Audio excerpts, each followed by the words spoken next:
Today I'll explain why reintroduction to running is necessary. Returning to running after an injury is all about applying the right amount of stress at the right time. Science-wise, we look at four things: tissue healing, load management, mechanotransduction, progressive capacity building. Today I'll only say something about tissue healing. Different tissues heal at different rates due to their blood supply and structure. For example, muscles, they heal quickly. We look at weeks. Tendons, a little bit slower. We look at months. Bone remodels gradually under load. Then ligaments and cartilage has poor blood supply.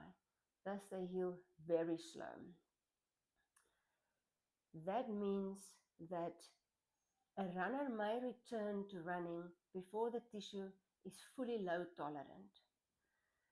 So progressive loading matters way more than symptoms disappearing. So for instance, you will feel that you're ready to run, but the tissue ain't ready yet.